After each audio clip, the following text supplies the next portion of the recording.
वाह वाह वाह वाह, धन्यवाद आपको है अखिलेश जी।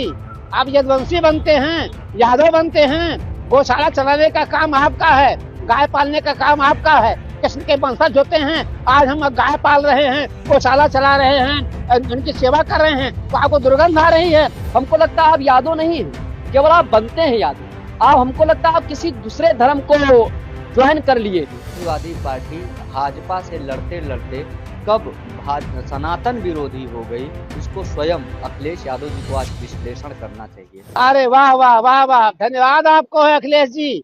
आप यदुवंशी बनते हैं, यादव बनते हैं, गौशाला चलाने का काम आपका है, गाय पालने का काम आपका है, कृष्ण के वंशज होते हैं। आज हम गाय पाल रहे हैं, गौशाला चला रहे हैं, उनकी सेवा कर रहे हैं, तो आपको दुर्गंध आ रही है, आप इत्र फैला रहे हो। यही बुद्धि आपके पास है।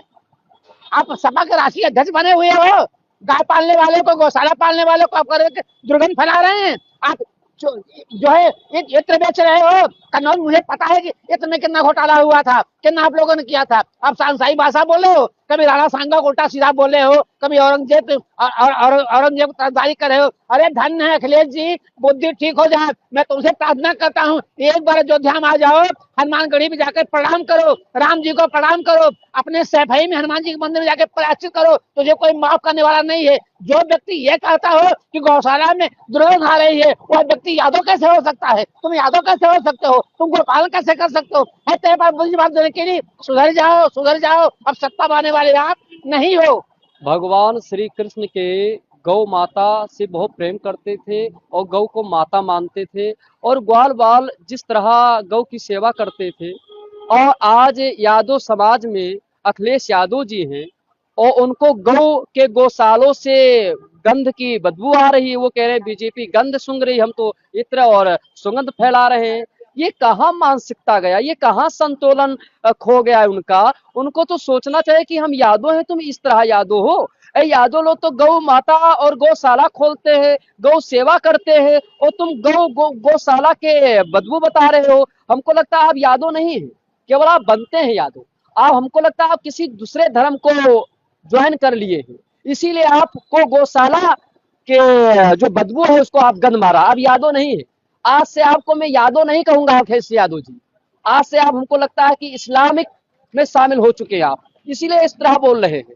एक सच्चा यादव कभी गौ का अपमान नहीं करेगा, गौशाला का अपमान नहीं करेगा।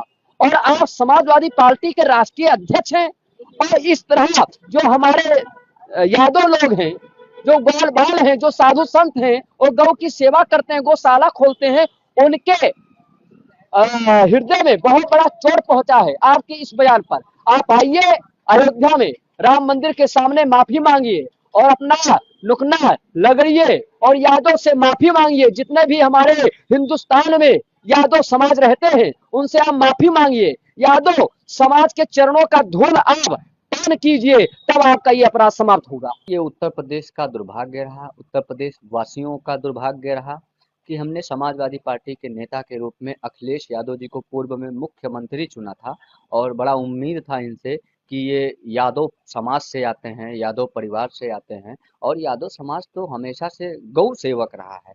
यादव समाज को तो गौ पालक कहा जाता है, गौ सेवक कहा जाता है, गौ रक्षक कहा जाता है।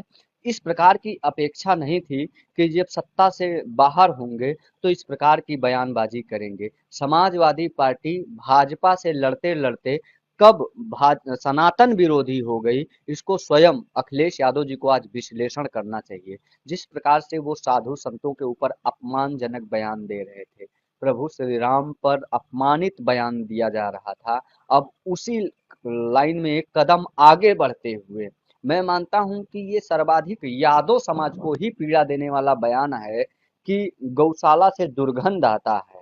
और भाजपा ने यदि गौरक्षा गौरक्षा के उद्देश्य से प्रदेश में गौशाला का निर्माण करवाया है, तो उस पर तीखी प्रतिक्रिया देते देते ये, भाजपा पर प्रतिक्रिया देते देते ये सनातन पर ही तीखी प्रतिक्रिया देने लगे।